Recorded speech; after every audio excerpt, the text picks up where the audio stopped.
Fun Convention TV and Florida United Numismatists welcome you to a glimpse of the fun show in Orlando, Florida. Join us as we discover all that the fun show has to offer in coin tales from the Bourse floor. Fun Convention TV would like to welcome Mr. Pierre Fricke to the fun show. How are you today? Very well, thank you. How did you get started collecting coins? Well, my grandmother gave me some old Indian pennies and mercury dimes and a couple of large cents and things like that back in, back when I was 8 years old. When did you get involved in collecting Confederate currency? Well, I did large cents. I got into coins, early American coins, when I was in my 20s and 30s.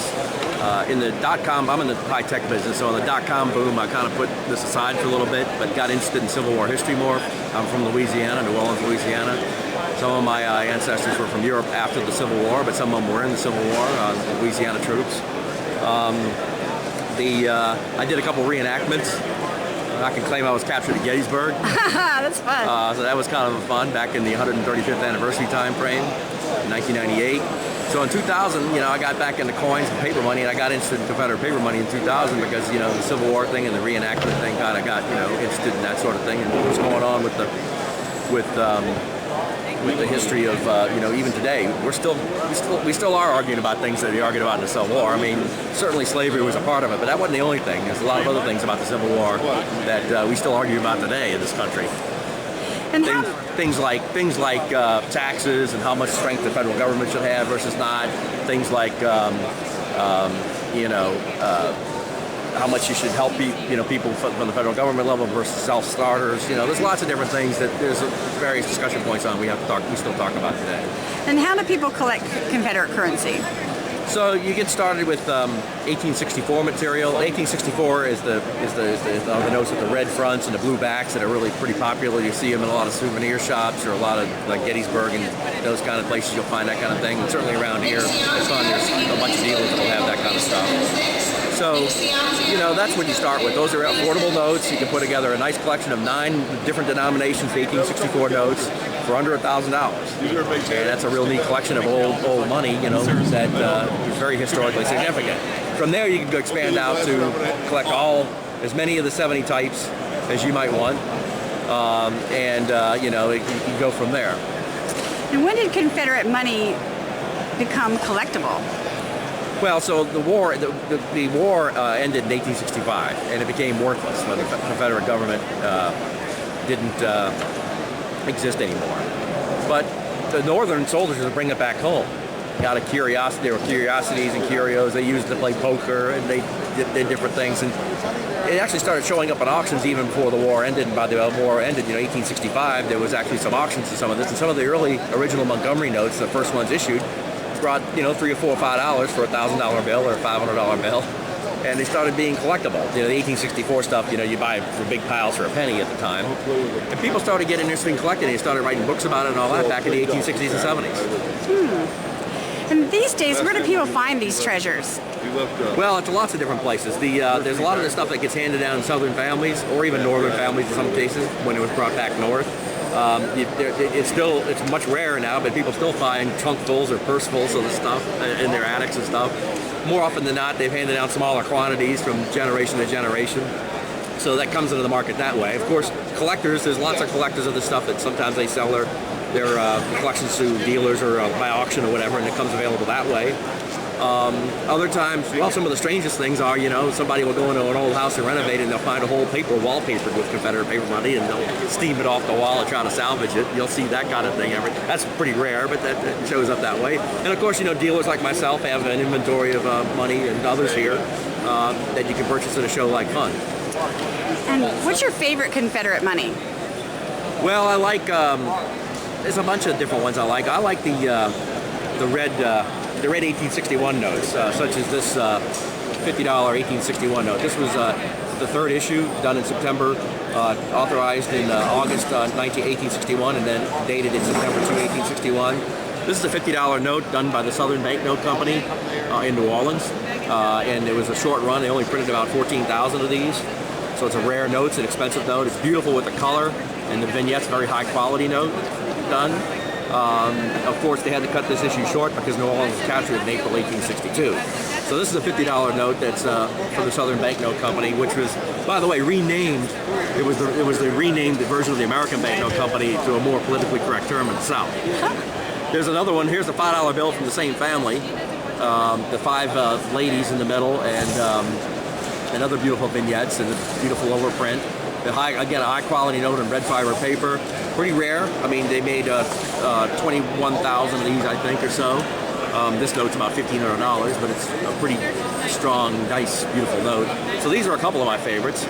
Another of my favorite is the another 1861 note, the wagon with cotton and hunters over here, and the guy with the corn gathering the corns over here. This is a interesting note. This note came off a Georgia Mechanics Bank in Savannah plate, and they just took the plate and took the bank of, the Savannah Mechanics Bank off and put the Confederate States on the plate. So they reused the plates from the banknotes of 1850s for some of these notes. This was one of those. And I love the color and the design. It's very historically significant, in terms of what was going on in the period. People where agriculture was big. Here's one of the people that were in the Confederate cabinet.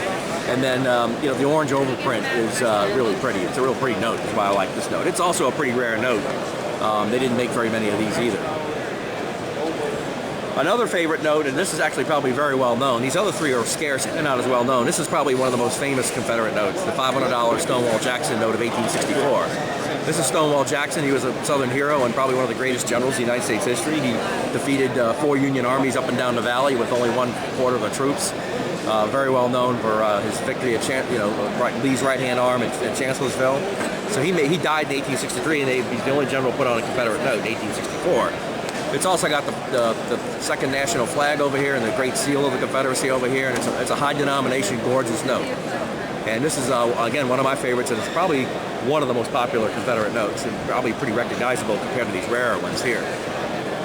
And then finally, this is one of the regular, along with the 500, they issued, 50 cents, $1, $2, $5, 10, 20s, 50s, and 100s. Here's a $20 note. That's pretty popular today and pretty recognizable. This note become more recognizable because it was actually featured in the introduction to Pawn Stars. And so it's become actually very popular because a lot of people, watch the History Channel, watch Pawn Stars, and this note was flashed in that sequence, and it's actually become, quite sought after for, because even people that don't collect Confederate paper money want one of these because it's kind of cool to have a Confederate note. So this is a $20 1864 note. This happens to be a very gem, high quality. This is in a third-party graded holder, like I showed a couple of other ones. And this is a very gem, high-quality note. It's brand new and perfectly centered and all that, so it's a real high-quality note, this particular example. These things, you can buy these things for, $30, $40, $50 in low grade, and then they go run up to this one's $200 in real high grade like this. And how long have you been collecting? I've been collecting coins for more than 40 years, with a couple of hiatuses due to work. In the 90s and 80s, but mostly with that. And I got Confederate paper money in 00, so it's about going on 13 years of Confederate paper money. And when did you become a dealer? Well, I was a dealer in early American coins in the 80s into the early 90s. I put that aside for a little while when we moved to New York, had to, focus on my high-tech business and stuff. And then I became a dealer in Confederate paper money and then back into coins this past decade. So I've been a dealer for probably about 10 years. Ah, you're a published author. Can you tell us a bit about your books? So I like to write. I've done book price guides and various things in the past, and I've done several Confederate books. Probably the most recent book I did was this little book on Confederate currency. It's a primer, historical primer. It talks about what the money was, how it was created, who was printing it, and all the context about what was going on in the war, how much the money was worth, and how it depreciated in value during the war, the social events that were going on during the war. It was a 56-page book that was printed by Shire, who's the publisher, and Random House distributes it in the United States. And this book is $10. It can be had for $10. It's a great introduction to Confederate paper money. I also wrote the standard catalog for Confederate paper money.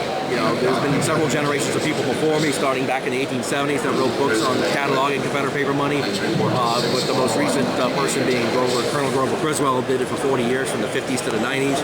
And I published my first book in '05, picking up sort of from his work and Dr. Doug Ball's work and other people helped me put together books. This is the 2008 edition. It's in the process of being updated for a 2014 edition that'll be out in about 9 months. This is a price guide. It teaches you how to grade, how to collect, how to identify the notes. It talks about the history of each note, what's on each note, the vignettes, and what the significance of each note is. So it's about 450 pages, and it retails at $40. Is there anything that we haven't touched on that you might be helpful to a novice collector or someone new to collecting Confederate currency? Sure. So the best thing to do is, buy a couple of books. I mean, I'm an author of books, but I would encourage you to buy these books because these books, it's not that hard to tell the difference between. There's a lot of souvenir money that was done in the 50s and 60s. People get worried about fakes and all that, but Confederate money is pretty easy to tell. Once you've read, a couple of these books and you got the pictures to look at, once you've got this book, you can pretty easily tell. It's not like some collectibles and some coins and some things that, certain coins and certain other paper money may be hard to tell. Confederate paper money is actually easy to separate the real from the fake stuff. That's number one. Number two is, so get the books and then buy 1864 notes, like, this $20 note here, or that $500 note, because those are affordable. You can put together a set for less than $1,000, and, there's not a lot of risk in doing that. You get most of your money back. Grading is not a real big concern on those late notes. It becomes a bigger concern on those earlier notes I showed. But you learn how to grade, and then you work your way back. You can put together a type set of 9 notes, or you can build a set of 55 notes. There's 70 different notes identified as types. You can put together 55 of the 70 for not that much money, and then the last 15 are going to be pretty expensive because they're pretty rare. But you can put together a set of 55 notes. If you really want to get into the history, you can get into the military issuers or the back of some of the interest-bearing notes. You can get into errors and rare varieties if you're into that sort of thing. So there's lots of different ways to really get into it in depth, both from a historical perspective as well as a variety or different kinds of colors and beautiful notes. And they're very beautiful notes. They're some of the most beautiful currency that the United States ever printed. So that's what I would say. I would say get these books. Buy some common notes, get familiar with them, and then, decide what you want to do. Okay, I want to thank you very much for taking your time out of your busy day at the Fun Show to talk to Fun Convention TV. It's been a pleasure learning about Confederate currency and coin. Thank you so much. Thank you. Y'all have a good day.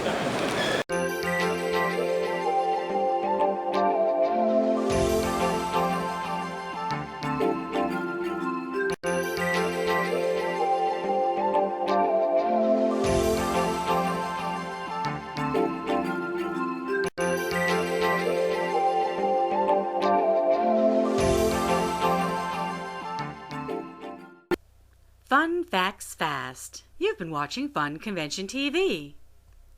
Visit Fun Forums for fun show updates, videos, articles, photos, and more. Fun Forums, it just makes sense. This video is the property of Fun, Florida United Numismatist. Re-editing or use without prior consent is strictly prohibited.